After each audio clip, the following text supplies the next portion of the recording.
He shot my friend that was next to me, and I thought he was going to come back to the room, so I grabbed the blood and put it all over me.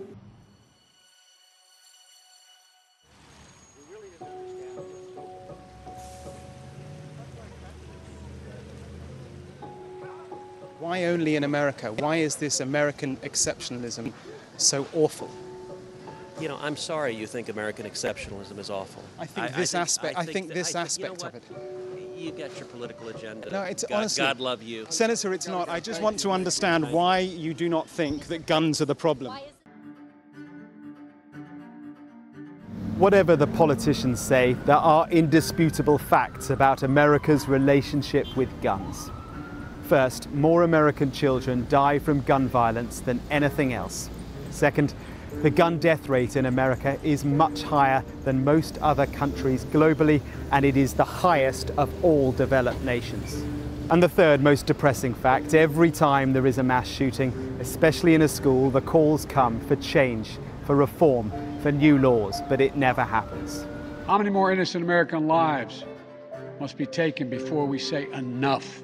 So what about this time, after Uvalde, a massacre of such ferocity that most of the 19 little children who died had to be identified by DNA? Could their deaths, this time, provide the jolt for change? These are the same green Converse on her feet that turned out to be the only clear evidence that could identify her after the shooting. How about that? This is an emotional debate, whatever side you're on, and it cuts to the heart of what it means to be American. Values, freedom, and constitutional rights.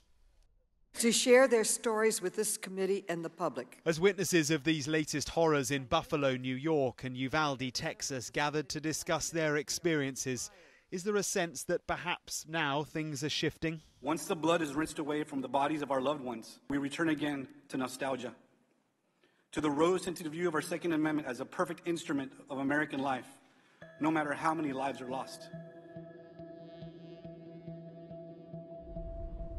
At the heart of the debate is how to balance the nation's Second Amendment right to bear arms with the need to control how easy it is for people to get hold of them.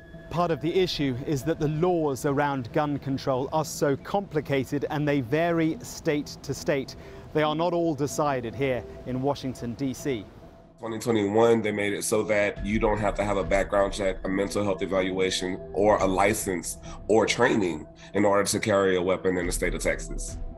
Crucial to this debate, too, is the significant mistrust of law enforcement. Rather than relying on the police to defend them, many believe self-defense with their own weapons is essential. Listen to this mother giving testimony on Capitol Hill. Her son was shot in the head. But does she want more gun laws? How about letting me defend myself from evil? You don't think that I'm capable and trustworthy to handle a firearm? The 18-year-old responsible for the Uvalde shooting bought 2 semi-automatic assault rifles and hundreds of rounds of ammunition legally just days before the attack. An 18-year-old with 2 AR-15 assault rifles, military-grade guns. President Biden and many others have called for a complete ban on the sale of these weapons. It's happened before. In 1994, the assault weapons ban was a bill Biden helped to bring into law. But then the political pendulum swung. The Democrats were decimated in the '94 midterm elections. Gun control was a key factor. Crimes involving semi-automatic weapons did fall, but the use of guns not covered by the ban increased in some areas, and of course manufacturers found loopholes.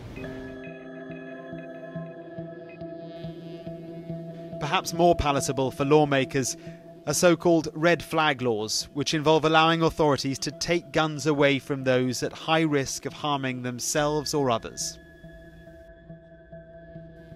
One key proposal, if assault weapons are not banned outright, is to raise the age they can be bought. Again, gun control laws vary state to state, but in general, you only have to be 18 to buy a shotgun or a rifle, a so-called long gun, and yet you need to be 21 to buy a handgun. But in order for any of these potential laws to pass, Republicans need to back them. And the Democrats hold just a slim majority in that place, and so every vote for them counts. And here we come to the crux of the problem. Many senators rely on the support of those most opposed to reform.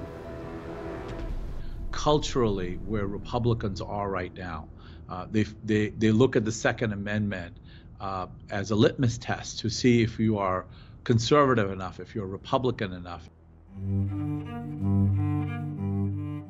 The majority opinion that does want tougher background checks, but always runs into the logjam of the political system and the way in which the NRA and the gun industry fund candidates who are implacably opposed to moving forwards on any kind of gun reform. The National Rifle Association, the NRA, is among the most powerful special interest lobby groups in the country, and it has a huge budget to influence members of Congress on gun policy. 70% of Americans now want gun control laws to take precedence over protecting the right to own a gun. But the gun lobby's level of influence over there on Capitol Hill has prevented change before, and many fear it's simply too powerful for significant change to come now.